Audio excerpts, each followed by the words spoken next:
तो चले गए, वो तो मतलब नहीं इस एक लेजेंड के दायरे में आ पा रहे थे, वो अपनी नॉर्मल जिंदगी जी रहे हैं। ऐसा नहीं, वहाँ से निकल गया वो बच गया। वो बच गया। ऐसा नहीं है कि अगर आप निकल गए तो आपका पुतला मिल जाएगा, आप मर जाओगे, नहीं। अगर आप उस गांव की सरहद से बाहर निकल गए तो आप सेफ हो, आप बच गए।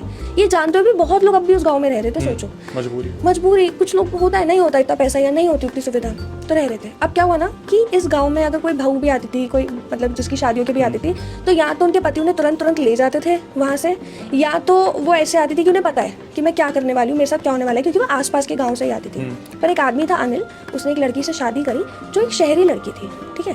वो शहर में रहती थी, अनिल और उसकी मुलाकात कॉलेज में हो गई, उनमें प्यार व्यार हो गया, मिल लिए। उसने अपने घर की सारी बात उसे बताई, ये वाली बताई थी, ये वाली भी बताई, उसने सब बताया, गाँव की बात, घर की बात। पर उसको लगा कि अरे ये तो गाँव के लोग हैं, ये तो अंधविश्वासी है, ये तो मुझे डरा रहे हैं, ये बहला रहे फुसला रहे। जब अनिल की शादी हो रही थी इस लड़की से, इस लड़की का नाम सुमन था, उसने शादी से एक रात पहले भी बताया कि सुनो, हम गाँव में नहीं रुकेंगे ज़्यादा वक्त, जितनी रस्म होती है उतना करके निकलेंगे, अभी नहीं रुकेंगे।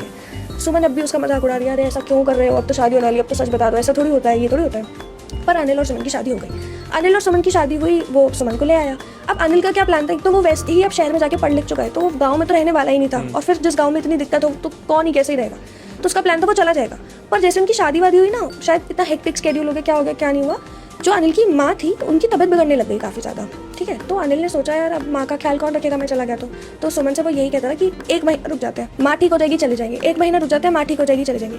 एक करते करते 3-4 महीने हो गए। अब सुमन को ना आते ही उसकी सास ससुर पड़ोसी सब ने बोला कि बेटा कभी कोई पुतला दिखे तो उसे देखना मत, अंदर चली जाना, अपने ससुर को सास को बताना, पति को बताना, तुम नहीं हो, तुम्हें कुछ नहीं पता। वो सुमन सबके मुंह हंस देती थी कि तुम तो मुझे झूठ बोल रहे हो, ऐसा तो कुछ नहीं होता, तुम अंधविश्वास हो। अब इस पॉइंट पे उसे ये तो पता है कि सबको पता है, तो उसको लग रहा है सभी पागल है, मतलब मैं ज़्यादा होशियार हूँ, सब पागल है। तो वो सबको कह रही नहीं ये तो अंधविश्वास से थोड़ी होता है।